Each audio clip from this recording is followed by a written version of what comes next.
Добрый вечер, дорогие друзья, с вами снова Юрий Пузыревский и наш уже традиционный прямой эфир по средам. И как мы договаривались в прошлый раз, сегодня мы будем разбирать модель «Хорошо сформулированный результат». Напишите, пожалуйста, в чат, как меня видно и как меня слышно.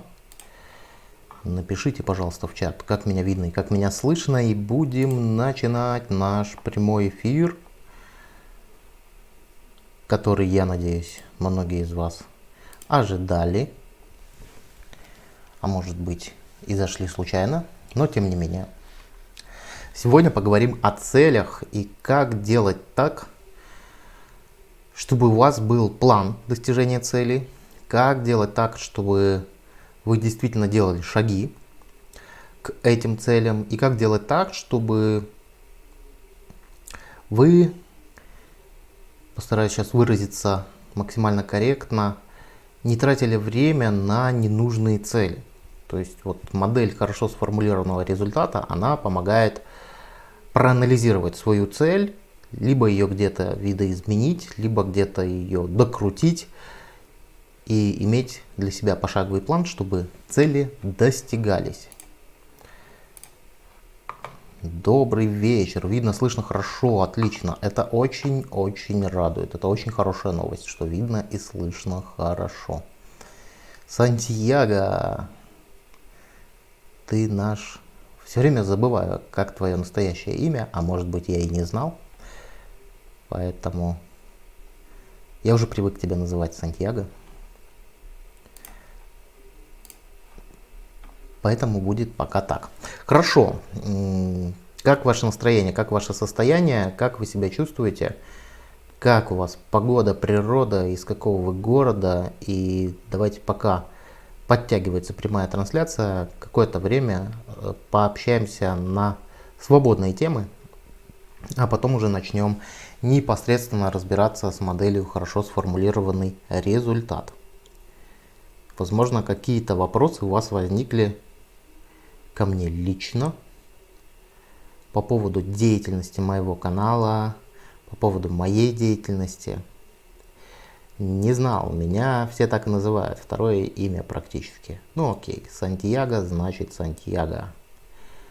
Хороший творческий псевдоним, назовем его так. Хорошо. Хорошо. Напишите, как ваше настроение, насколько вы готовы сегодня потрудиться.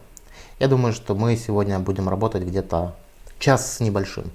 Сколько примерно по времени будет длиться эфир? Где-то час с небольшим, ну час 10, час 15. Вопрос, конечно, будет зависеть от вас. Я вам могу модель хорошо сформулированного результата рассказать и за 10 минут, но вряд ли от этого что-то изменится. Поэтому я вам рекомендую взять бумагу и ручку и поработать над своей целью в этом прямом эфире, для того, чтобы это было более наглядно для тех, кто будет нас смотреть в записи, и одновременно, чтобы вы проработали свой результат, которого вы хотите достичь. Почему это важно проработать на бумаге? Потому что, ну, честно скажу, многие люди знают модель хорошо сформулированного результата, но они ленятся взять свою цель и расписать ее, и тем более они ленятся дальше делать какие-то определенные шаги. Настроение боевое, как дела, как неделя прошла? Неделя прошла достаточно продуктивно, даже на этой неделе не выпускал ни одного видео, потому что были другие задачи. Сейчас много клиентов в личном коучинге, поэтому больше энергии трачу туда, но не забываю про YouTube, не забываю про канал. На все комментарии стараюсь отвечать. Практически всем комментариям ставлю сердечки. И ну вот такие дела. Погода сейчас в Беларуси прекрасная, золотая осень. Прохладно, но пока мороза нет. Поэтому все хорошо. Все хорошо. Лично у меня все хорошо. Как у вас, пока не знаю. Напишите, есть ли у вас листы и ручки или карандаши, или где вы там пишете и записываете. И будем двигаться по заявленной теме.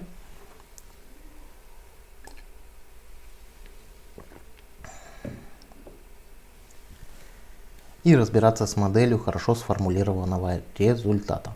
Смотрите, чем она будет хороша?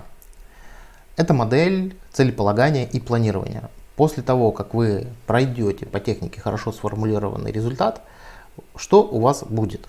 Что вы можете получить? Чтобы вы понимали, стоит ли тратить время вообще на этот прямой эфир или не стоит. Первое, что вы получите, готовы на все 100. Хорошо. Первое, что вы получите, это вы проверите свою цель. То есть, если у вас есть какая-то цель, пройдясь по всей технике, по всем пунктам техники, вы поймете вообще, стоит ли вам эту цель достигать, либо не стоит. Это первый и очень важно. Мне кажется, иногда проще потратить 30, 40, 50, может быть, час, минут времени для того, чтобы проанализировать свою цель. И, может быть, иногда бывает такое, что лучше от нее отказаться. Такое тоже бывает. Я считаю, что это тоже плюс. Да? Иногда люди себе ставят цели, абсолютно не осознавая то, что она им не нужна. И за час времени сэкономить много лет своей жизни. Второй момент. Это для того, чтобы достичь цели, нужно иметь какой-то план. Хотя бы вот из 9-10 пунктов, да, как я это буду делать, чтобы не страдать, так сказать, прокрастинацией, чтобы ты утром не вставал с кровати и не думал, что тебе нужно сделать. То есть, пройдя по модели хорошо сформулированный результат, вы можете еще параллельно, вот именно то, что вы сегодня запишете на своих листах, это и будет вашим планом, по большому счету, по достижению этого результата. Плюс про проверку я уже сказал. И самое главное, эта техника помогает начать действовать и делать реальные шаги по достижению желаемого результата. Поэтому вот такое небольшое превью к этой технике. И можем, наверное, переходить. Я смотрю, у нас люди подтягиваются. Это очень здорово. К сожалению, там кто-то из наших участников прошлого стрима хотел прийти на демонстрацию, но так и не пришел. Хотя в прошлом стриме я говорил о том, как это сделать. Зайти в наш телеграм-чат, написать «Я хочу попробовать побыть в качестве клиента, в качестве модели для демонстрации». Ну, таких людей не нашлось, поэтому мы сегодня будем опять работать в режиме говорящей головы. Но раз вы готовы на все 100%, тогда я включу небольшую презентацию. Она у меня есть. Готовился специально к этому прямому эфиру. Я думаю, что сейчас она появится. Напишите, видно ли вам ее. Хотя я думаю, что видно. И в этом плане все хорошо. Сейчас я сделаю так, чтобы я видел чат. И будем двигаться. Окей. Давайте будете задавать вопросы параллельно по мере их поступления. Сейчас ваша задача просто определить одну цель, с которой вы будете работать. Что это значит? Вы чего-то хотите. А еще круче, если вы возьмете какую-то мечту. Сантьяго, видно. Хорошо, видно. Очень хорошо будет, если эта цель будет не какая-то там мгновенная и молниеносная, которую вы там можете достичь завтра, да, там пойти в магазин купить новые брюки себе, а цель какая-нибудь, ну, такая более-менее серьезная, на год вперед, на 2 вперед, на 3 вперед, или может даже на 4. Или может быть вы можете взять какую-то свою мечту, которая у вас есть, но вы ничего не делаете для того, чтобы ее достичь. Ну, важно, чтобы вы сейчас на этом этапе понимали, какая ваша цель. Вот какая ваша цель. Если эта цель очень интимная, можете ее в чат не писать. Если она открытая и вы готовы поделиться, это будет только плюсом. Это будет только плюсом, то есть на основании ваших комментариев я смогу давать обратную связь. Итак, после каждого пункта вопросы, чтобы не отвлекаться. может, после каждого пункта вопроса, чтобы не понял вопроса, но тем не менее, будем после каждого пункта отвлекаться именно на ваши вопросы для того, чтобы их оставалось потом чем меньше, и для тех людей, которые будут смотреть в прямом эфире, чтобы при возникновении у них вопросов, возможно, они могли получать ответы. Я вот так выражусь. Хорошо. Напишите, если у вас цель, напишите просто слово «есть», если у вас есть цель. Если вы готовы этой целью поделиться на весь простор интернета, то это только приветствуется. Если не готовы, то, ну, окей, будете просто так в режиме инкогнито. Просто я буду знать, что у вас есть цель, и вы работаете, да, чтобы не параллельно. Вот как раз таки мы будем параллельно. Как раз таки будем параллельно. Потому что вопросы иногда возникают. Хорошо. Сейчас вы видите слайд, и здесь, в принципе, из 9 шагов есть цель, готов поделиться. Сантьяго, есть цель, готов поделиться, делись.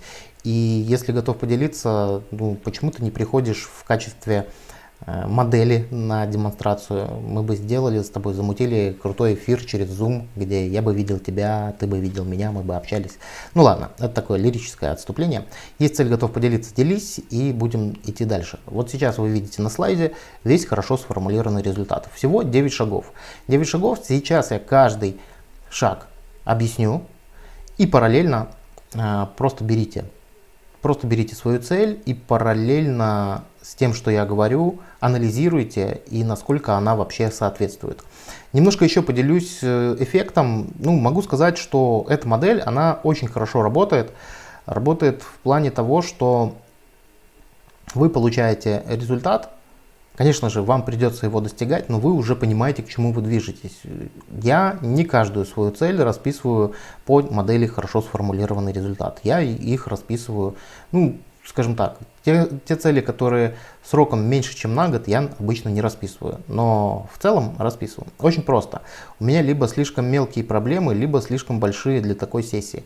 Ну, понятно. Для этого есть телефон, можно предварительно созвониться и обсудить, потому что ты можешь видеть с одной стороны, вспоминаем наш прошлый прямой эфир, карта не равна территории, я могу видеть немножко с другой стороны, поэтому, ладно, это такой вопрос уже технический и лирический, да, может быть даже где-то философский, что если готов, то готов, если не готов, то не готов. Окей, идем дальше. Берите свою цель, прям записывайте ее на своих листах бумаги и будем с ней работать. Что означает первый пункт? Что означает первый пункт этой техники? Он подразумевает то, что цель должна быть сформулирована утвердительно. И что это значит? Это значит то, что она должна быть сформулирована максимально конкретно. То есть, если у вас есть цель быть счастливым, это скорее, конечно, про состояние. Посмотрите прямой эфир про сущностное состояние, там вы найдете ответ на этот вопрос. А если у вас есть цели какие-то более-менее материальные или какие-то более-менее измеримые, то как раз этот прямой эфир для вас, и техника хорошо сформулированной результат будет очень вам полезно. Сантьяго, я же повторяю еще раз, вы можете написать в чат, если это не секрет. Если это секрет, можете не писать. Для меня это будет плюсом, если вы будете писать, потому что мне будет от чего отталкиваться. И цель должна быть сформулирована позитивно, то есть без отрицания. То есть в ней не должно присутствовать частица «не». Ну, допустим, какой здесь может быть пример? Пример может быть очень простой. Я хочу не быть толстым, да? Ну, такая цель бывает. Мы уже часто об этом говорили, что частица «не», она как бы плохо влияет на формулировку целей. Поэтому постарайтесь сделать некую позитивную формулировку, чтобы там, то есть если взять пример, я не хочу быть толстым или я хочу не быть толстым, то я хочу быть стройным, к примеру. Ну, так нужно перефразировать. И это важно. Вот с этого мы и начинаем. Прям без отрицательных формулировок запишите свою цель на своем листе бумаги. А мы пойдем дальше. Вторым шагом вам нужно определиться с зависимостью достижения этой цели. Что это значит? Цель должна быть реально в зоне вашего контроля. То есть эта цель должна быть реально достижимой для вас. Сейчас поясню, что это значит. Это значит, что вот есть такой вот я, Юрий Пузыревский, и я себе решил, придумал полететь на Луну или полететь в космос. Я понимаю, что конкретно для меня эта цель, наверное, недостижима. Ну, только если там Илон Маск или Ричард Брэнсон не придумают в ближайшем будущем какие-то суперкосмические корабли. Но если реально посмотреть на вещи по факту, то, наверное, в этой жизни я уже в космос не полечу. Там 34 года, здоровье уже не то, нужно готовиться. Ну и, в принципе, я не сильно готов на это тратить время. Так, на уровне галлюцинаций было бы прикольно побывать в невесомости. Но не более того. То есть здесь очень важно отдавать себе оценку, что ваша точка А, насколько она далеко находится от точки Б. Или как многие сейчас модно хотеть быть миллионерами долларовыми или миллиардерами. Ну, согласитесь, если сегодня там у вас очень низкий уровень дохода, ставить себе цель за 3 года стать миллионером, это, конечно, здоровое, хорошее желание, но, скорее всего, это нереалистично. Да? То есть здесь очень важно осознавать свою точку А. И здесь очень важно проверить ответственность. Проверить ответственность за достижение результата. То есть, если вы, анализируя свою цель, понимаете, что она зависит от кого-то еще, кроме вас, то это не самая лучшая цель. То есть здесь нужно задавать себе вопрос, кто ответственный за достижение этого результата. Прям много-много раз. И вам нужно его задавать до тех пор, пока в этом списке ответственных не останется один человек. Единственное исключение может быть в случае, если это какая-то коллективная цель. Ну, например, семейная цель. Да? Муж с женой решили, не знаю, родить ребенка. Вот это совместная цель. Или муж с женой решили купить квартиру. Совместная цель. Или там команда в бизнесе, да, решили поднять показатели по продажам, к примеру, да, или еще что-то решили. Вот в этом случае распределяется ответственность. Но если эта цель ваша, не командная, а скорее всего она у вас будет не командная, вам нужно, то есть принять на этом шаге, вы принимаете ответственность за то, что вы будете достигать этого результата. Кто ответственен за данный результат? Вижу комментарии. Начать работу дизайнером, получить 4 клиентов в первый месяц. Отлично, хорошая цель. Начать работу дизайнером, получить 4 клиентов в первый месяц. Ответственность только моя. Вижу, Сантьяго пишет. Хорошо, достаточно четко, конкретно сформулировано. И отлично. Хорошо, Сантьяго, ты помечай у себя, и все остальные вы тоже помечайте у себя на ваших листах ваш результат, то, что вы сейчас сформулировали, да, то, чего вы хотите получить. Почему? Почему это важно? Потому что модель хорошо сформулированный результат, она работает как петля обратной связи. Вот вы на первом шаге сформулировали цель, а остальные все шаги, они по большому счету являются такими проверочными и корректирующими. Потому что в момент, когда мы будем сейчас рассуждать, размышлять, каждый из вас будет рассуждать над своей целью, возможно, ваша изначальная цель будет немного видоизменяться. И это тоже нормально, это хорошо. То есть имейте в виду. Хорошо, идем к третьему шагу. Сенсорное доказательство. То есть вы должны иметь некий значимый критерий у себя внутри, в ваших внутренних репрезентациях, в ваших внутренних представлениях о вашей цели, как это должно быть. Иными словами, это как вы поймете, что вы достигли этого результата. Можете задать себе вопрос, что я буду видеть, что я буду слышать, что я буду чувствовать, когда я достигну этого результата. То есть у вас должна быть некая сенсорная репрезентация, некая точка, с помощью которой вы определяете, что вы достигли этой цели. Да? Иногда люди приходят в коучинг и говорят, я хочу быть счастливым. Мы с ними работаем, общаемся.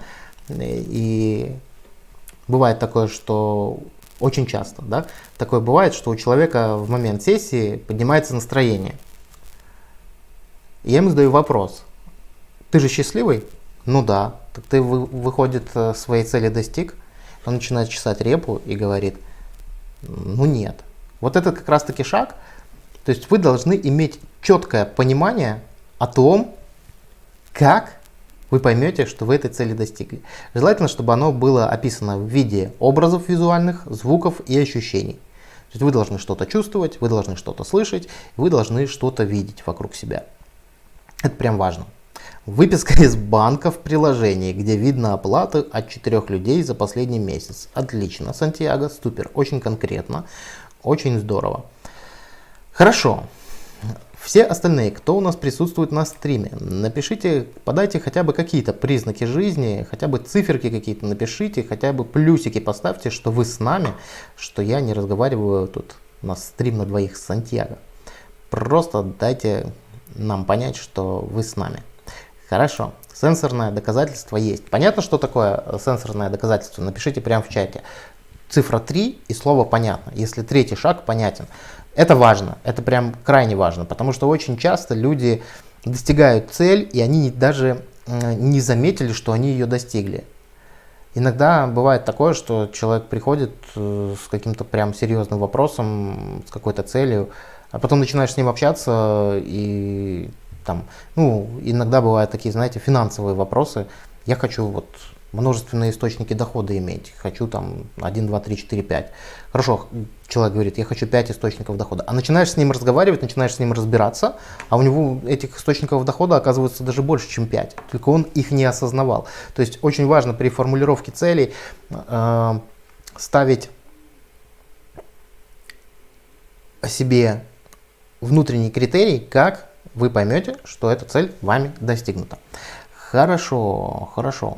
Я не верю в счастье, верю в хорошее настроение, и то временно. Счастье – это утопия некая, безнадежное желание. То есть конкретный промежуток времени – это реально, но не всегда. Ну, Ольга, если вы не верите в счастье, значит вы не верите в счастье, и это тоже отлично. Вы верите в хорошее настроение, и то временно. Карта не равна территории, не равна другим картам. Кто-то верит, кто-то не верит. Отлично. Сантьяго пишет, что есть кинестетика, но сложно сформировать.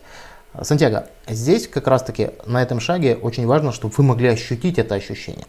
Наверняка вы можете обратиться к вашему прошлому сенсорному опыту, когда вы что-то достигали. Когда вы достигали какого-то позитивного для себя результата. И опять же, вспоминая пресуппозицию, что весь наш опыт закодирован в нервной системе, да, в виде звуков, ощущений и картинок. И это говорит как раз таки о том, что вы можете обращаться для того, чтобы понимать. Да? Вы испытываете ощущение какое-то удовлетворения. Ну, тело в любом случае будет отреагировать на эти все ощущения. И главное, чтобы вы это знали. Нам можете секреты своих оргазмов не раскрывать, как вы и где их ощущаете. Хорошо. Хорошо. Идем дальше. Перейдем к 4-му пункту. На самом деле все очень просто. 4-м шагом нужно сделать визуализацию себя, достигнувшим этой цели, и сделать диссоциацию. Сейчас поясню, что это значит. Для себя я понимаю, что это эмоциональный подъем, чувство свободы и так далее. Но передать это сложно. Окей, уже достаточно того, что вы написали. Уже достаточно того, что вы понимаете, как это для вас. Главное, чтобы когда вас засыпят заказами, чтобы вы не забыли для себя отметить этот результат. Потому что тогда не будет выхода, и модель Toad тогда не закроется. А когда модель Toad не закрывается, да, мы теряем энергию. Я тоже где-то на стриме уже про это рассказывал. Хорошо. Почему важна визуализация и диссоциация? Да? Этот шаг в продолжении прошлого шага. Шаг в продолжении прошлого шага, потому что когда мы визуализируем сначала из первой позиции, с ощущениями, со звуками, прям погруженно, прям ассоциированно. Это первый момент. А второй момент, когда мы начинаем представлять свою цель со стороны, то есть мы диссоциируемся от себя и начинаем видеть себя со стороны. То есть если на примере с Сантьяго, то он писал про выписку, наверняка он будет видеть себя с каким-то определенным выражением лица, наверное, с каким-то гаджетом, с телефоном, с планшетом, с ноутбуком, не знаю, с чем угодно, где будет он смотреть на эту выписку. И вот это очень важно. То есть четвертым шагом нужно представить, хорошенечко ассоциироваться со своей целью и потом диссоциироваться. Диссоциироваться и уже видеть себя со стороны. Да? Здесь на слайде видно. Позиция вовне, когда вы можете увидеть себя как на фото, либо как на видео, сверху, сбоку, спереди, сзади. Да, Сантьяго, из третьей позиции. Третья позиция, либо просто диссоциированная позиция. Это прям очень важно. То есть вот на третьем шаге представляем, что я должен видеть, слышать, чувствовать, а на четвертом шаге как бы начинаем видеть себя со стороны.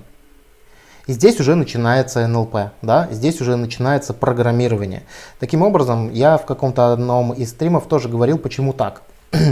Потому что нашему подсознанию, по большому счету, без разницы, мы ассоциированно себе что-то представили, либо мы в действительности это пережили. Особенно те люди, которые умеют хорошо мечтать, если они не могут представлять себя со стороны, мотивации к достижению этого результата нету. Как в видео, конкретное место, четкая конкретика, плюс кинестетика. Вот кинестетики здесь как раз таки быть не должно. Вот если ты видишь себя со стороны, возможно, ты радуешься за себя того, но кинестетика, как правило, здесь ощущается. Ой, не ощущается, прошу прощения. И почему это важно? Вот сейчас, Сантьяго, если испытываешь ощущение, вот как хорошо, что ты работаешь прямо в прямом эфире, постарайся отключить кинестетику. Почему нужно отключить кинестетику? Потому что кинестетика вызывает эмоции, или эмоции вызывают кинестетику, какие-то ощущения. И здесь, когда вы, вот начиная уже с четвертого шага, работая с этой целью, вам нужно уже осознанно, когда вы думаете об этой цели, когда вы ее себе представляете, представлять себя со стороны, либо диссоциированно, то есть видеть себя из третьей позиции. То есть я вижу себя как на картинке, как на фото, как на видео, но у меня там нет ощущений. Я перехожу в первую из третьей. Вот как раз таки, Сантьяго, в этот момент забудь о первой позиции, забудь об ассоциированном представлении. Таким образом ты настраиваешь свое бессознательное идти к этой цели. То есть здесь мы на третьем и на четвертом шаге мы как раз таки дразним себя. То есть на третьем шаге мы ассоциированно представляем, как это должно быть, а на четвертом шаге мы диссоциируемся.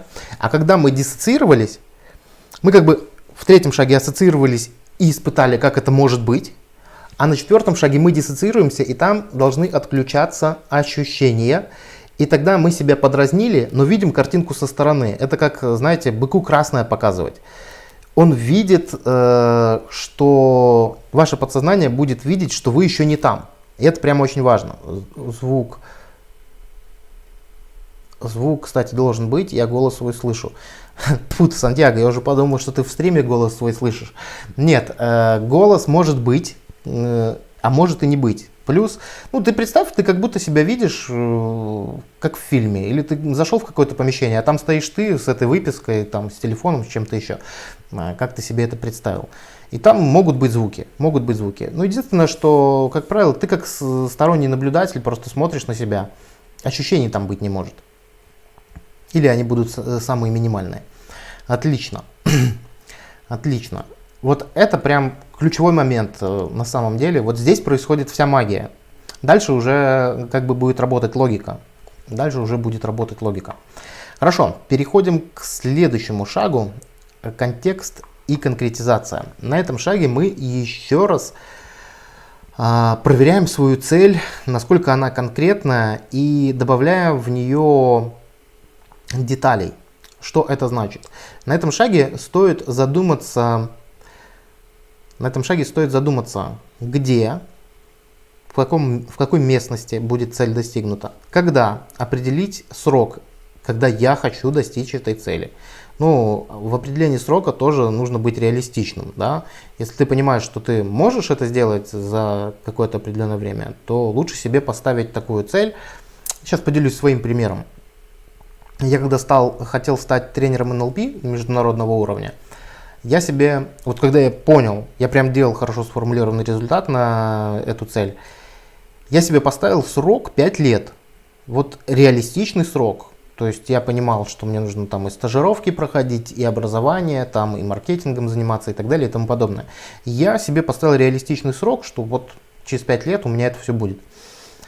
Но когда я прописал всю модель, когда я прописал все, что мне нужно для того, чтобы достичь этого результата, цель как-то сама собой достиглась через 1,5 года. Ну, это прям круто. Это в 3 раза быстрее, чем я ожидал.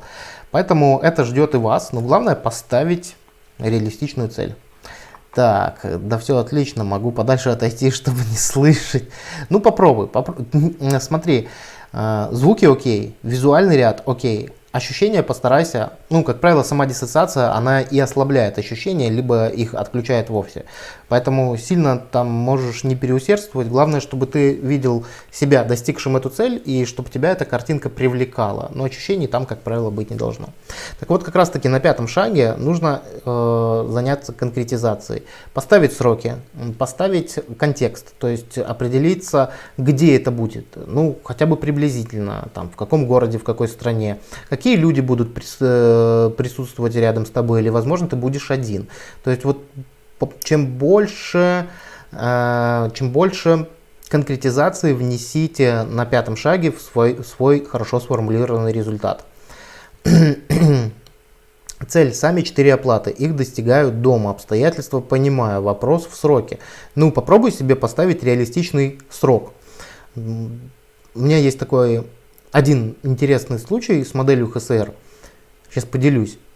Я проводил один тренинг, и пришла девушка, я там как раз давал модель ХСР.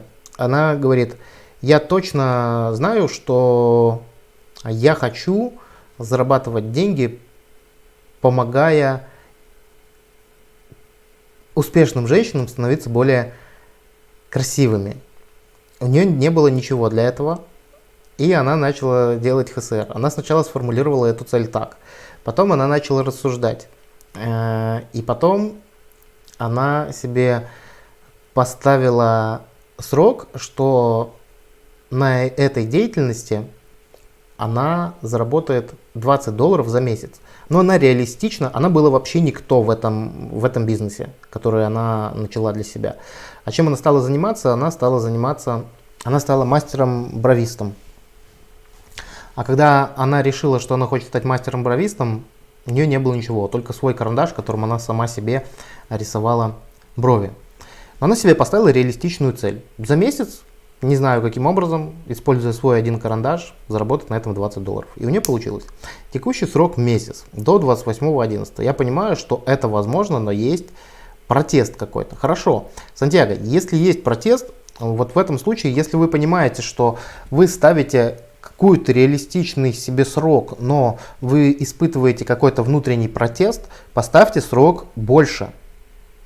Поставьте срок 2 месяца, 3 месяца. Попробуйте у себя в голове поперебирать сроки, чтобы вам было, с одной стороны, этот срок немножко поджимал, но чтобы он не сильно жал и не раздавливал вас. Но и одновременно, чтобы он был комфортный. Это прям важно. Поставьте себе срок. Я обычно, знаете, как я быстро загораюсь, и если я себе там что-то надумал, я смотрю, насколько это реально вообще, и добавляю плюс 20% времени. Ну, если я себе там поставил цель чего-то достичь через год, то я ставлю себе год и там 1,5 месяца. Для того, чтобы у меня был этот люфт, для того, чтобы я чувствовал себя спокойно. Потому что, когда я работаю в стрессе, у меня ничего не получается. Но это моя особенность, я ее знаю, я ее понимаю, принимаю. И плюс я еще знаю, что я в среднем несколько тормознутый человек и делаю обычные задачи чуть-чуть дольше, чем могли бы делать другие люди. Если там школьную жизнь вспомнить, мне всегда вот 5 минут, знаете, 5 минут не хватало для того, чтобы там, решить какую-то задачу на контрольной. Ну, вот моя такая особенность. Главное, эту особенность 28-12 уже попроще, но бесит откладывать на долгий ящик. Ну, смотри, можешь выбрать здесь середину, да, если 20, там, на месяц поджимает, на 2 месяца слишком долго, но сделай на 1,5. Во всяком случае, это будет для тебя реалистично, и ты будешь... Ты знаешь, некоторые люди там, может... Тут очень важно не сравнивать себя с другими в этом контексте, потому что кто-то может там и 100 клиентов за месяц получить, да, ну, тут важно понимать, сколько ты сейчас реально получаешь. 10-12 декабря. Если тебе это окей, идем дальше. Конкретизировали, определились с контекстом, определились с местом, с городом, страной, комнатой, чем угодно. Определились с людьми, которые будут рядом, если они будут, определились со сроками. Окей, идем дальше. Дальше начинаются интересные вещи. Дальше нужно провести экологическую проверку цели. Что это значит? Чтобы провести экологическую проверку цели, нужно подумать о долговременных последствиях. Долговременные последствия, и здесь очень важно взять все сферы своей жизни и подумать о том, что как изменятся все остальные мои сферы жизни, если я эту цель достигну. Или даже по-другому можно сказать. Как изменятся все сферы моей жизни, если этой целью реально начну заниматься. Потому что вот как раз таки здесь возникают очень многие вопросы. Какие есть сферы жизни у вас, вы наверняка знаете сами. Это там здоровье, взаимоотношения и так далее. Ну, к примеру, давайте я сейчас погаллюцинирую немного. Если у Сантьяго есть цель там к 12 декабря получить 4 оплаты от клиентов, логично, что ему нужно будет для этого прилагать какие-то усилия, да, где-то больше заниматься маркетингом, может какие-то рекламы давать, еще что-то, может больше знакомиться с людьми. И как это может повлиять на его жизнь? Это может повлиять на его жизнь очень сильно по-разному. Да, к цели он будет приходить, но он будет время затрачивать, соответственно, у него могут начаться какие проблемы? Он может не досыпать. Может. А когда человек не досыпает, у него уменьшается энергетика здоровья. Это позитивно? Наверное, нет. Здесь нужно подумать, а не ухудшится ли мое здоровье? Или там, он начнет больше времени уделять своей цели и начнет уделять больше времени уделять своей цели и начнет меньше уделять времени своей семье. Отношения от этого улучшатся или не улучшатся? Здесь тоже очень важно. И здесь вот очень важно все сферы жизни проанализировать. Если я буду это делать, если я буду этого достигать, и если я этого достигну через какое-то время, через год, может быть, когда у меня будет этот результат, как это повлияет на все то, что есть у меня сейчас? Какой-то протест в отношении родителей, может начнутся вопросы, недовольство. Остальное все отлично, очень много, если расписывать, но поверьте, вижу детально. Хорошо, и вот здесь очень важно, прям записывайте себе, когда вы столкнулись с какой-то неэкологичностью, когда вы задумались после того, как вы достигнете этой цели, как изменится ваша жизнь, если вы находите какие-то вещи, которые будут не позитивно влиять на вашу жизнь, то это как раз таки и есть момент сопротивления, и почему этой цели еще у вас нету, почему она еще до сих пор не достигнута. Это прям тоже архиважно, прям очень важно осознавать. И вот этот момент вы тоже запишите себе, для того, чтобы вы понимали потом, как с этим поработать и как это преодолеть. Вот это прям очень важно.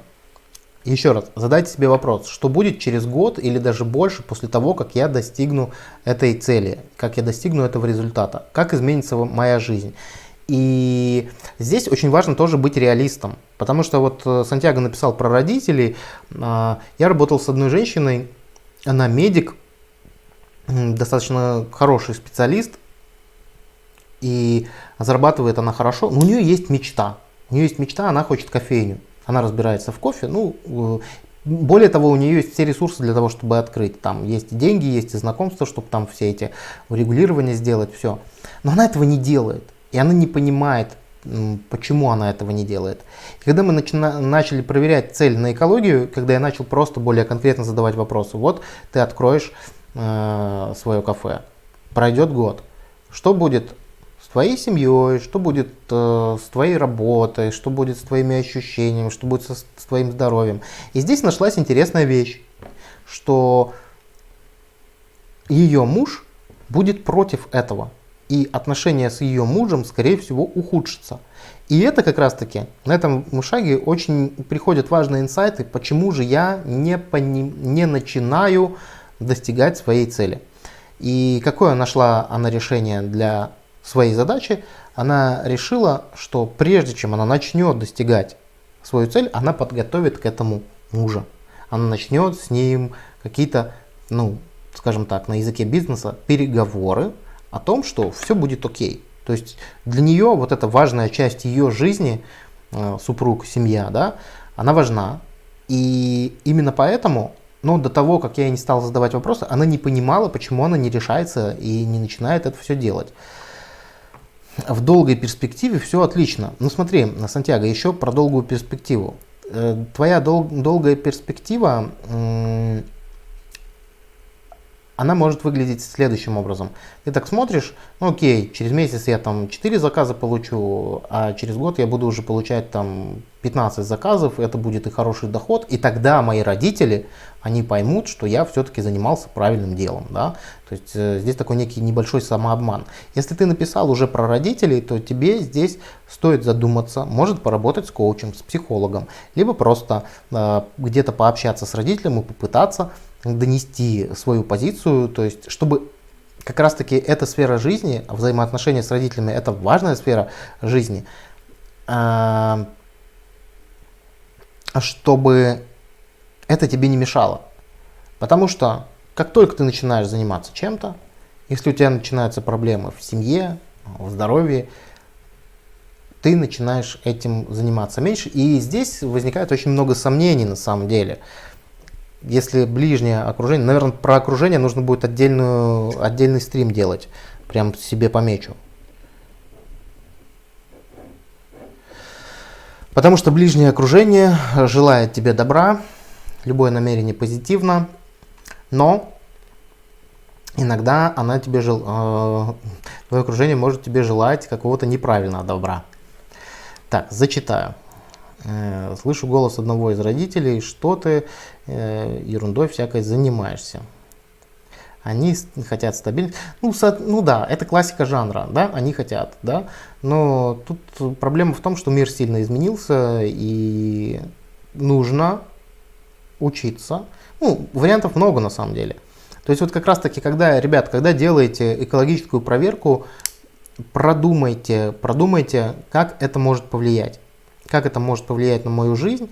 И если здесь вы находите что-то, что не проходит экологическую проверку, вам нужно это для себя выписать и задуматься о том, как я могу в этой ситуации вот это неэкологичное влияние моей цели на мою жизнь преодолеть. Потому что вариантов тоже есть очень много.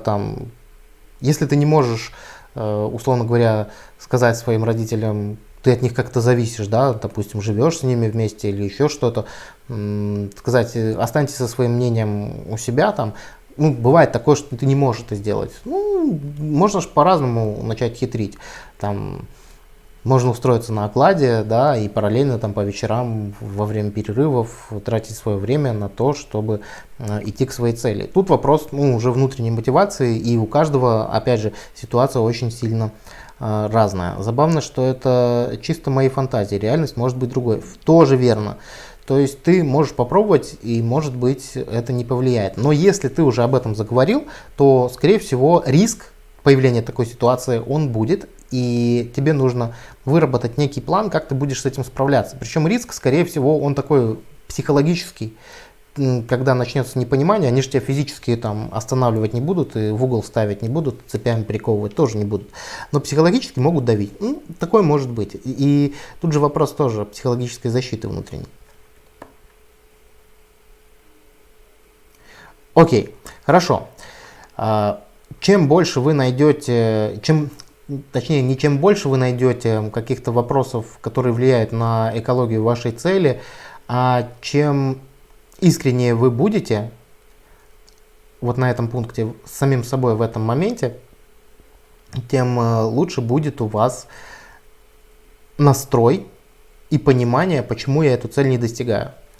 Ну, мои тоже не любят мою работу. Сначала, что участник, потом, что в компе, а потом ИП не рассказала, пожалела свой птик. Ну да, нормально.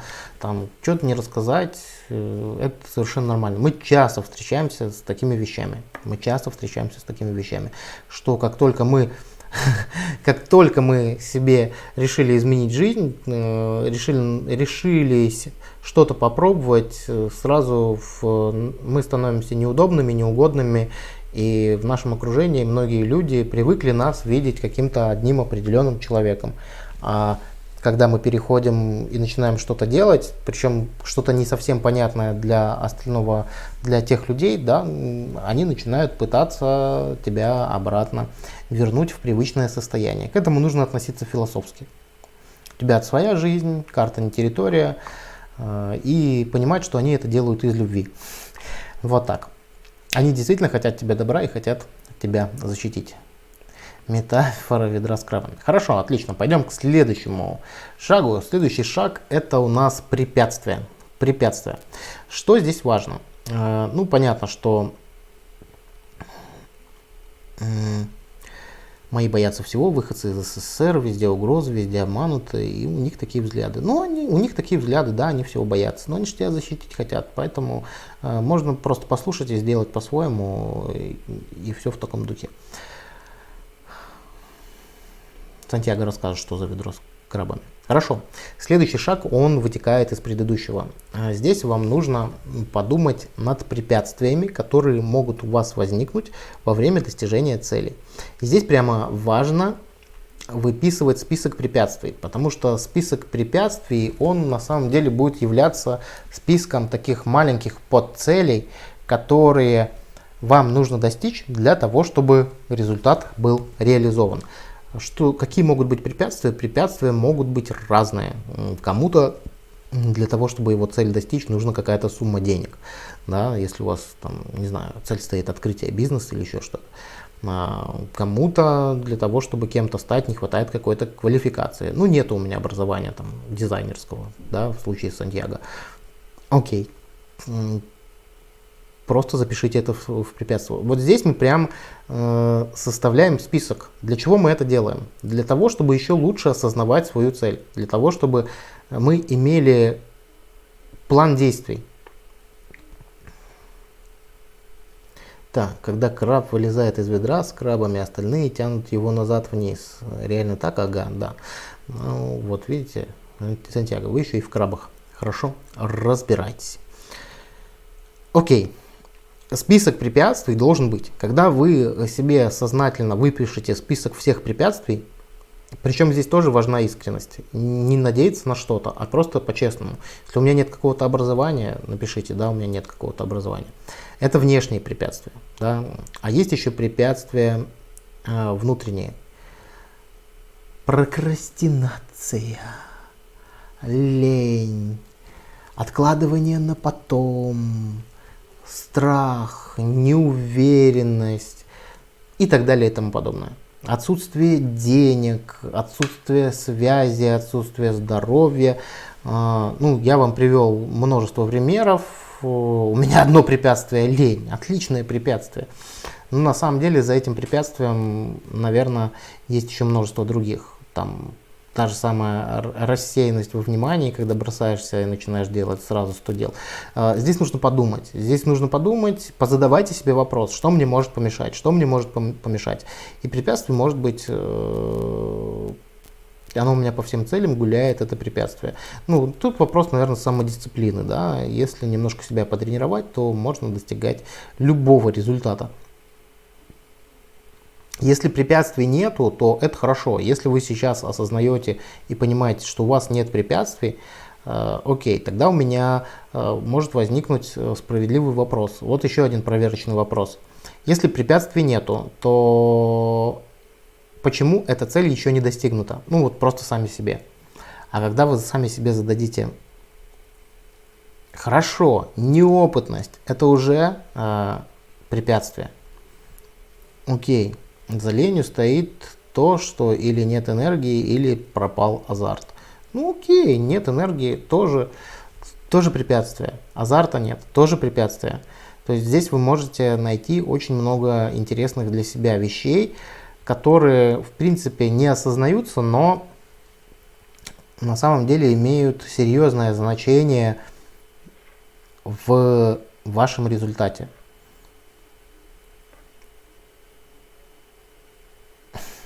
Вот опять уже появились советы. Вам мужчины не хватает. Откуда вы знаете? Вот Петров пишет. Откуда вы знаете, что у Ольги нет мужчины? Может, у нее их наоборот слишком много? Ну и банальщина. Ладно. Не будем превращать наш благородный и чистый прямой эфир в некий хаос. Поэтому прям списком. Если не находится, опять же, проверочный вопрос. Если препятствий нету, ну, логично, если препятствий нету, то цель как бы уже вроде как должна быть достигнута. И тут начнется. Почему я еще не достиг этой цели? А когда вы зададите себе вопрос, почему я еще не, тогда вы найдете множество препятствий. Не было времени, не было мотивации, там, политическая обстановка, погода плохая и так далее и тому подобное. Подумайте о всех препятствиях, которые могут быть. Почему это важно? Потому что, опять же, повторюсь, у вас есть список небольших целей, которые вам нужно разрешить для того, чтобы ваш результат был достигнут. Хорошо, идем дальше. Следующий пункт из модели «Хорошо сформулированный результат» – это ресурсы. Отсутствие системы действий. Ну, смотрите, вот у Сантьяго уже есть неопытность и отсутствие системы. Тогда записывайте это, неопытность и отсутствие системы, и потом простраивайте план, как вы будете это препятствие убирать, как вы будете продумывать свою систему действий и как вы будете преодолевать препятствия неопытности. Потому что на самом деле очень сильно может влиять на достижение. Вот мне недавно один парень хотел продать услугу по продвижению. И в принципе очень все хорошо сделал. Но когда я его попросил кейсы, говорю, покажи примеры своих работ, он сказал, я только начинаю, у меня их нет. Я говорю, окей, если у тебя их нет, значит давай цену сделаем в 2 раза ниже, потому что ты сейчас на мне будешь тренироваться. Он не захотел, да? Хотя мог бы поработать и приобрести как раз таки этот кейс. Он его не получил. Нужно еще строить план о том, как вы будете препятствия преодолевать. Ну и дальше. Дальше конкретные шаги в направлении, пошаговая инструкция. Да. Следующий пункт – это ресурсы. Какие у вас есть ресурсы для того, чтобы достичь этой цели? Ресурсы, опять же, внешние и внутренние.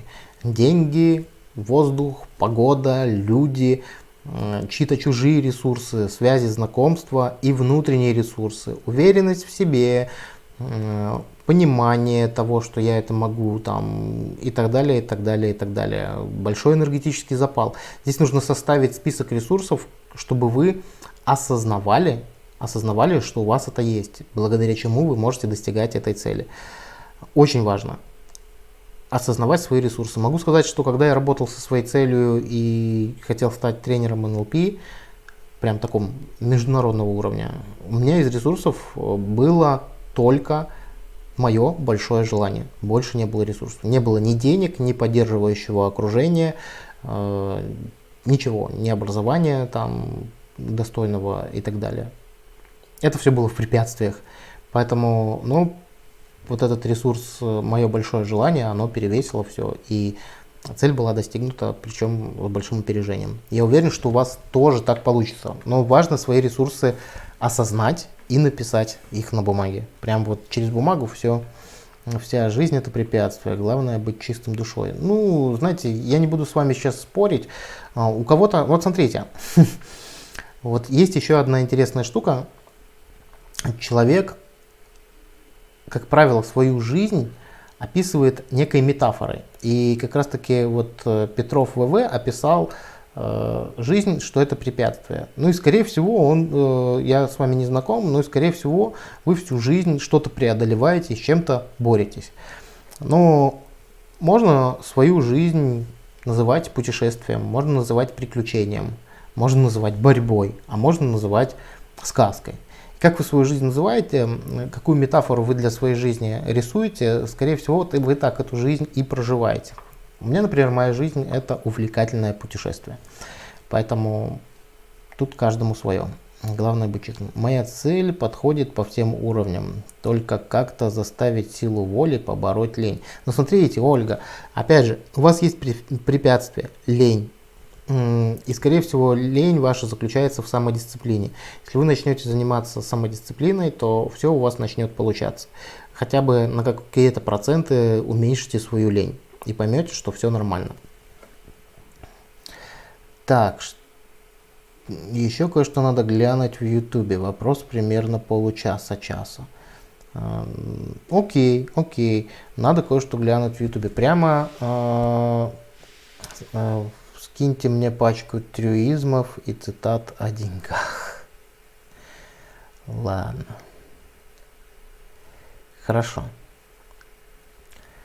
Сантьяго и все остальные разобрались с ресурсами. То есть, что значит самодисциплина? Когда ты себя самодисциплинируешь, когда ты начинаешь встраивать себе какие-то привычки.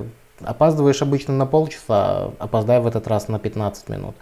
Когда ты начинаешь выполнять свои сроки, выполнять свои задачи, то есть начинаешь работать над собой, над своим тайм-менеджментом, и тогда все начинает получаться. Когда ты решила достигать цель, делай один маленький шаг, но каждый день. Пускай он будет малюсенький, но каждый день. Чем когда ты откладываешь долгое время, а потом за ночь все делаешь. Ну вот здесь вопрос вот в этом. То есть я понимаю, чего не хватает, выполняемо очень быстро. Ну, может быть, в твоем случае да. Пропишите на своем листе бумаги ресурсы и перейдем к следующему шагу, который прям очень важно. Его тоже очень важно записать. И кроме того, что его важно записать, его очень важно еще и осуществить. Вам нужно создать в течение 24 часов желательно, а лучше прямо сегодня или вот прямо завтра в первой половине дня, вам нужно сделать один маленький шаг по направлению к вашей цели. Что это будет, я не знаю. У каждого свое.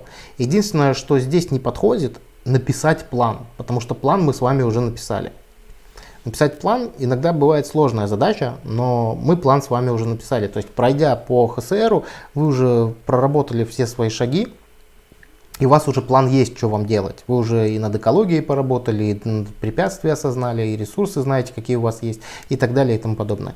Вот сейчас очень важно выбрать первый шаг, который вас хотя бы на миллиметр, а может быть и на метр, и на километр приблизит к вашему результату. Что это будет, я не знаю. Но это нужно сделать конкретно в течение ближайшего времени, 24 часов. И напишите у себя, вот там, где вы работали, у себя на листе, что это будет за шаг, какой это будет шаг, что я конкретно сделаю, и сделайте это. Почему это важно? То есть вот сейчас вы тратили 40 минут времени конкретно на работу, на рассуждения над своей целью. И вы, так скажем, гоняли психическую энергию. Вы и представляли, и ассоциировались, и диссоциировались, и конкретизировали, и ресурсы препятствия просматривали, экологию проверяли, и так далее, и так далее, и так далее. И вы сейчас уже очень много затратили энергии на это. И вы сместили фокус вокруг своей цели. Это тоже очень важно.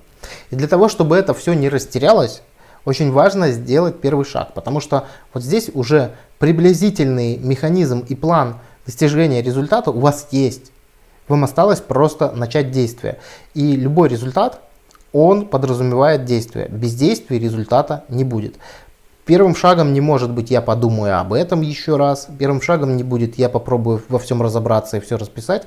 Вам нужно конкретно что-то сделать. Окей. Так, я уже хочу начать заниматься целью. Сантьяго, я понимаю, что ты уже хочешь. Напиши, какой ты первый шаг сделаешь.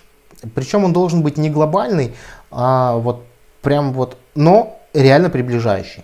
Точно уговорю себя кусочек сделать, а потом может попрет. Здравствуйте, Юрий. Денис Дизель, здравствуйте. Самодисциплина — это строгое выполнение поставленных правил для себя. Да, но правила каждый выбирает для себя сам, и каждый ставит себе правила. Ну, то есть уметь себя поставить в некие рамки. Пускай не самые жесткие, но рамки должны быть. Так цели достигаются быстрее. Я по-строгому не могу, я из бестолковых. А вот кусочками получится уговорить себя. Лучше всего мне помогает чей-то волшебный пендель. Ну, я, насколько знаю, вы в Минске. У нас сейчас волшебные пендели, сами знаете, раздают бесплатно, поэтому я шучу, но тем не менее. Да, завтра с утра посмотрю пару-тройку латиноамериканских коллег, увижу их стиль оформления страницы, портфолио.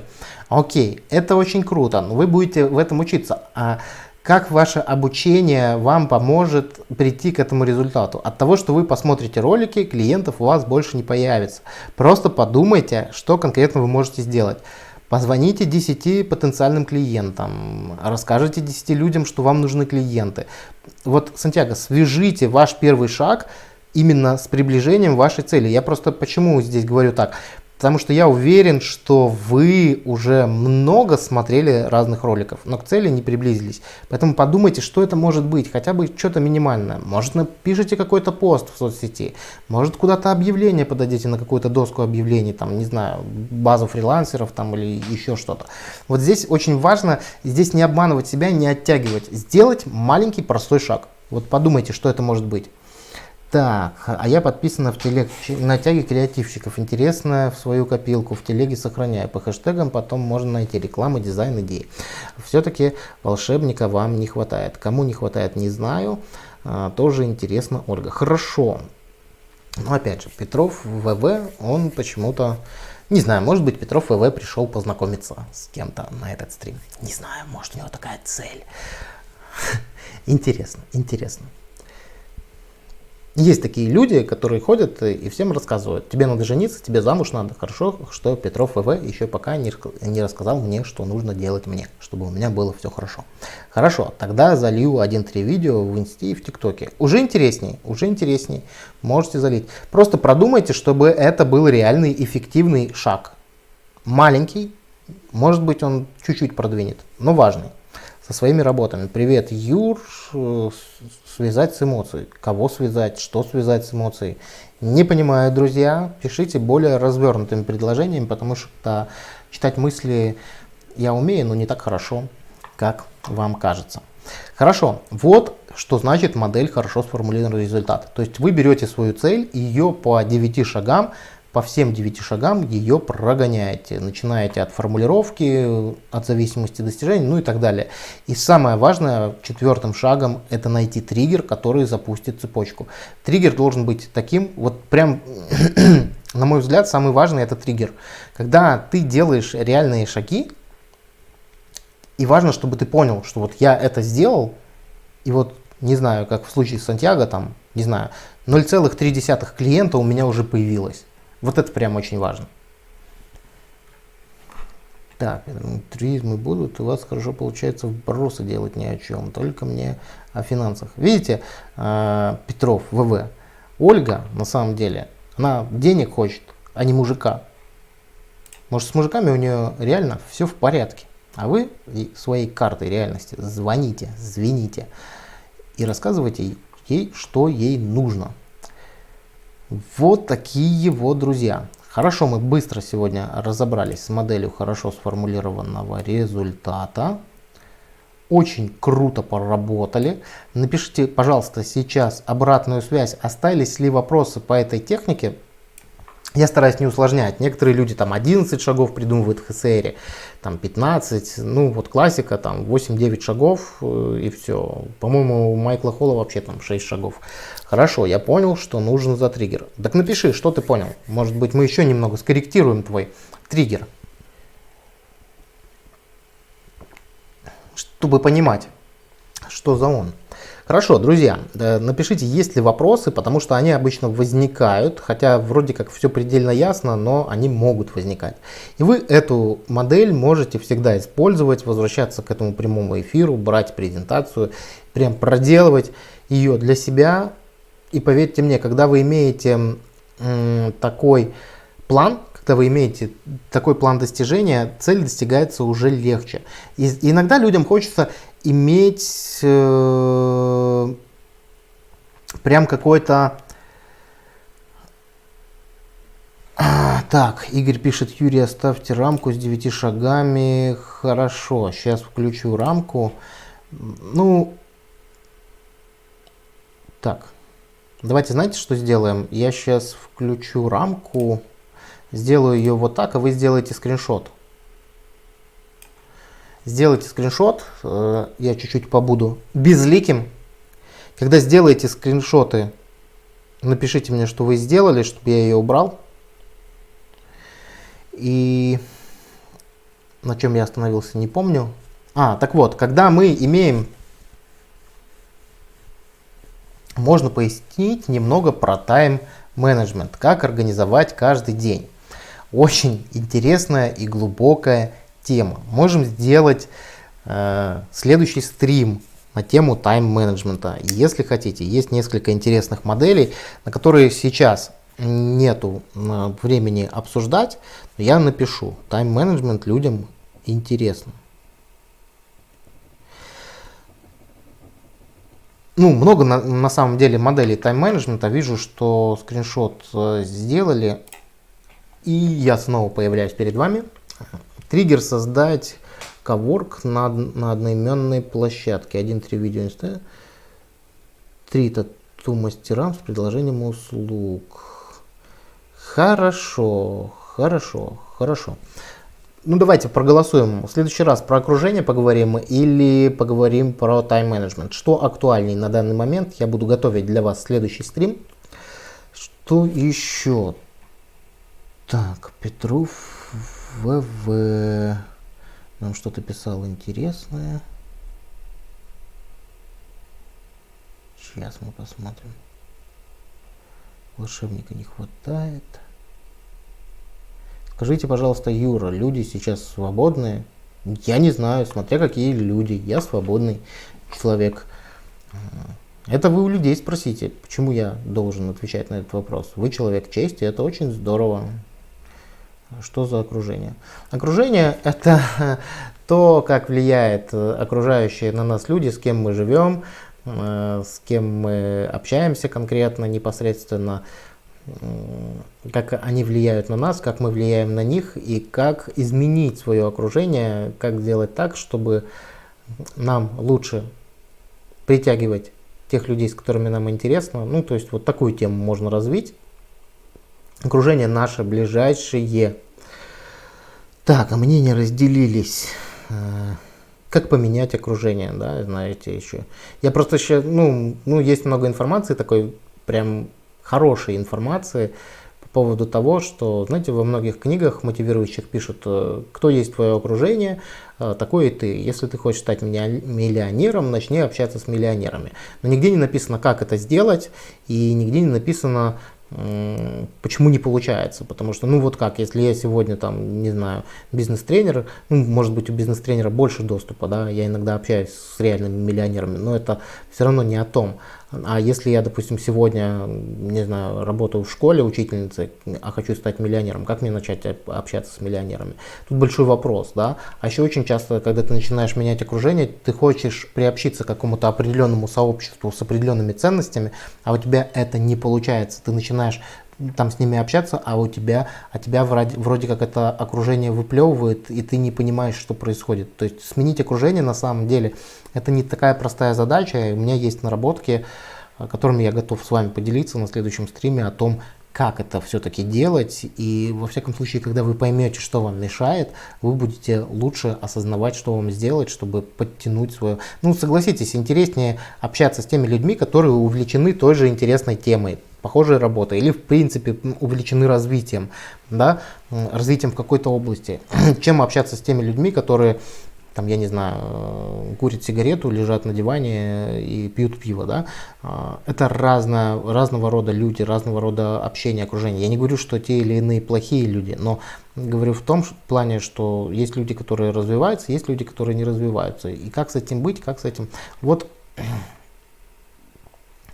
Вот что значит стрим про окружение. Готов для вас подготовить хороший, интересный такой полезный материал. Сантьяго, немного структура появилась отлично, отлично. А про окружение в моем окружении нет одного абьюзера, даже скучно оно у меня. Ну, не знаю, ваше отношение, наверное, к нему такое. Я поменял окружение тем, что поменял работу нормально. Еще один способ, хорошо. Ты средний из 5 своих самых близких людей, совершенно верно. Ну, отчасти, наверное. Ты средний из 5 своих самых близких людей, не понимаю мысль. Мысль в том, что ты в среднем имеешь те результаты приблизительно, которые имеют результаты люди в твоем окружении. Так, Сергей Уткин, интересно. Так, скажи, кто твой друг, и я скажу, кто ты. Ну да, приблизительно то же самое. Да, вот эти, кстати, поговорки, которые Петров ВВ нам говорит, они тоже не просто так взяты. Да? Они рождаются в народе, но идут они, как раз таки, они достаточно справедливые. То есть такая некая народная пресуппозиция. Интересно, блин, очень рабочее настроение относительно моей цели. Раньше одни идеи были. Значит, Сантьяго, если сейчас очень рабочее настроение, то нужно вот эту энергию прямо реализовать в действии. Обычно, когда проделываешь модель хорошо сформулированный результат, проверяешь свою цель, там анализируешь, да, появляется вот эта энергия.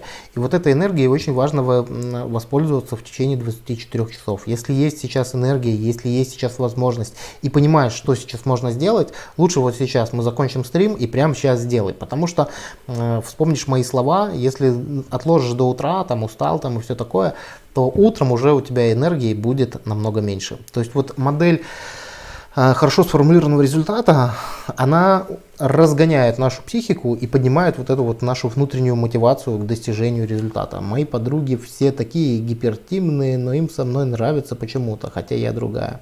Подписываюсь, отлично. Мне кажется, что это поговорка о том, что перенимаешь какие-то особенности из окружения. Ну да, если говорить с точки зрения нейролингвистического программирования, мы так или иначе, у нас есть моделирование, несколько видов моделирования. И вот наше бессознательное моделирование, когда мы бессознательно, зеркальные нейроны, мы начинаем где-то акцент начинаем перенимать, где-то какие-то выражения лица даже. Вот заметьте, вот те пары семейные, которые долго прожили в совместной жизни, ну там я имею в виду 20-30 лет, они с возрастом начинают становиться даже визуально по лицу очень похожи друг на друга. Почему так происходит? Потому что они друг друга начинают копировать, и у них даже морщины похожим образом начинают формироваться и формируют их лицо. Их лицо. Исправлю сразу. Да, понимаю уже, что можно прямо сейчас сделать. Совершенно верно, Сантьяго. Можно уже прямо сейчас сделать.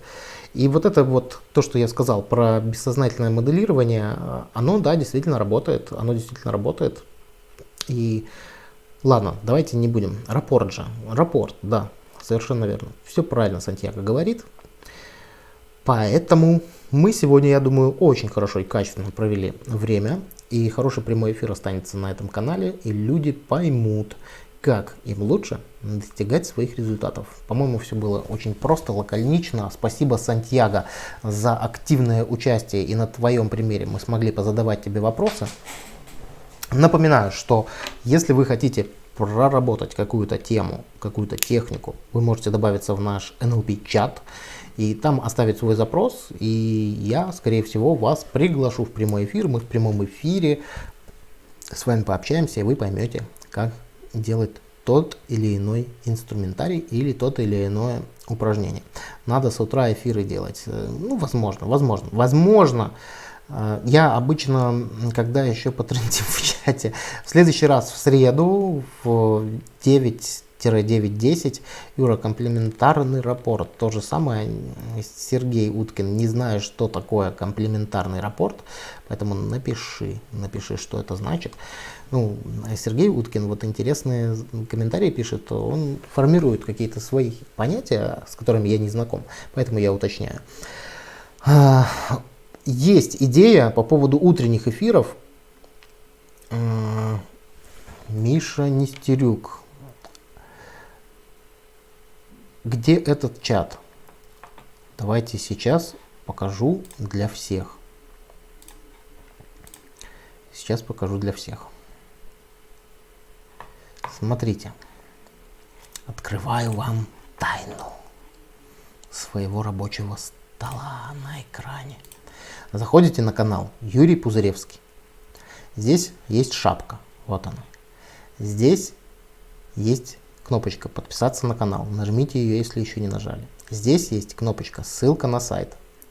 Здесь есть кнопочка на Инстаграм. А здесь есть кнопочка на Телеграм-канал. В Телеграм-канале в закрепленном сообщении есть ссылка на чат. В Телеграм-канале я обычно делаю анонсы. Пощу туда видео новые и пощу туда о прямых эфирах. Где-то за день, ну или за сутки. И вы можете, нажав эту кнопку, перейти на Телеграм-канал и добавиться в чат. В чате можно общаться, можно флудить. Он так и называется. Флудилка канала NLP Практик. Поэтому с радостью вас приглашаю. И уверен, что... Вот, по поводу утренних стримов есть идея, пока не знаю, пока сложно реализуемая, сделать, может быть, перенести стримы на утро, но на выходные. Там, не знаю, в воскресенье с утра или в субботу с утра. Ну, для меня пока это проблематично, потому что по утрам в дневное время я обычно работаю с клиентами, и мне очень сильно приходится кроить свое расписание.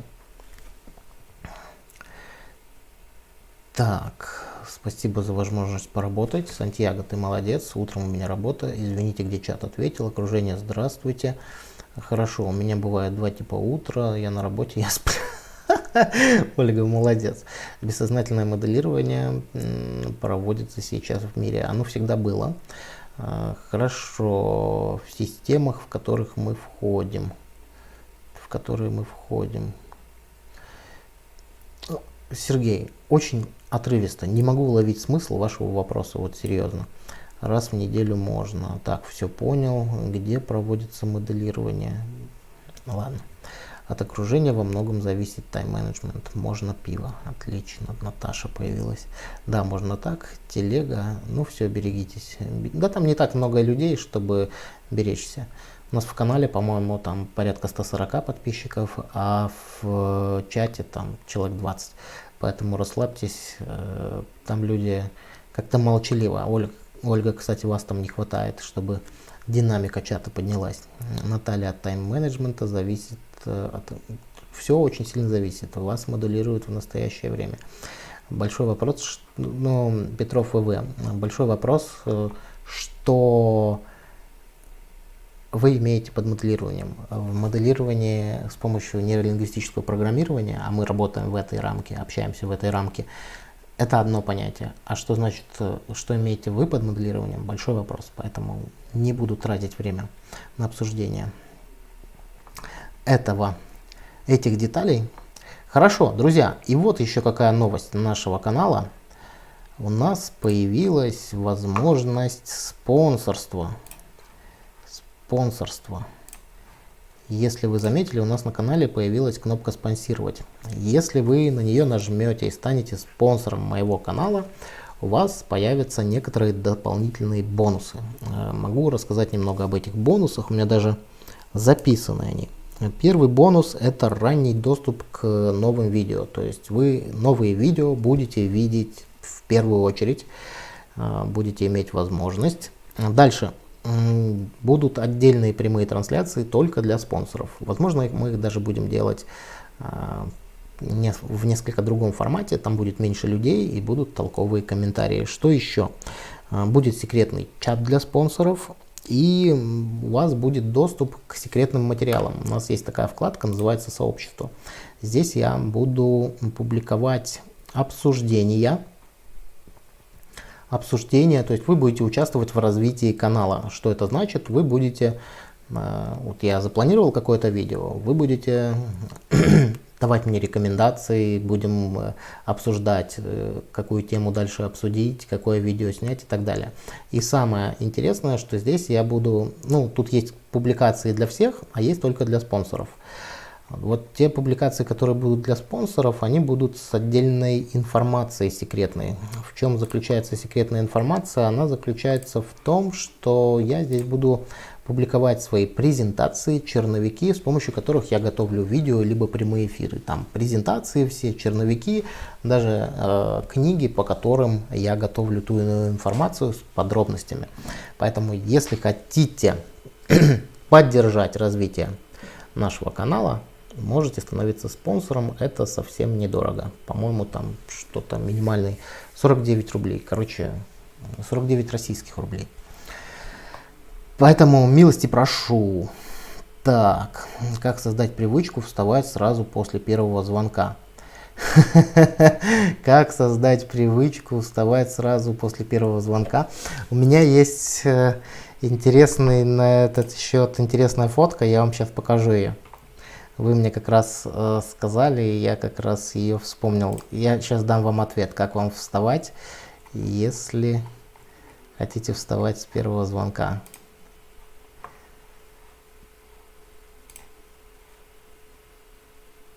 Сейчас покажу. Так.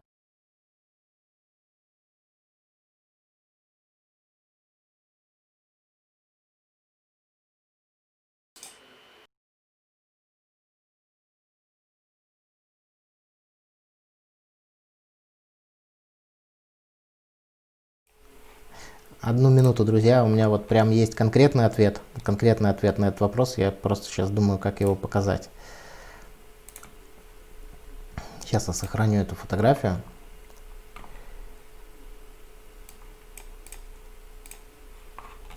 И покажу вам, как научиться вставать с первого звонка.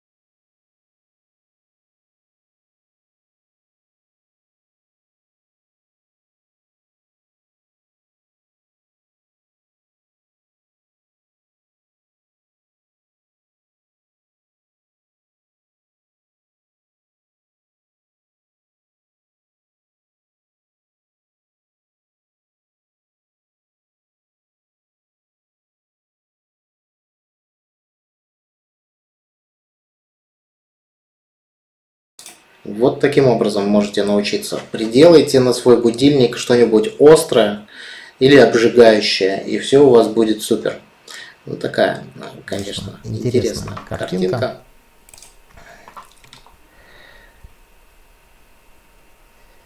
Хорошо. Да, вот круто, как создать. Да, первые 4 клиента подойдут спаму. Только рабочий вариант сам пользовался. Отлично.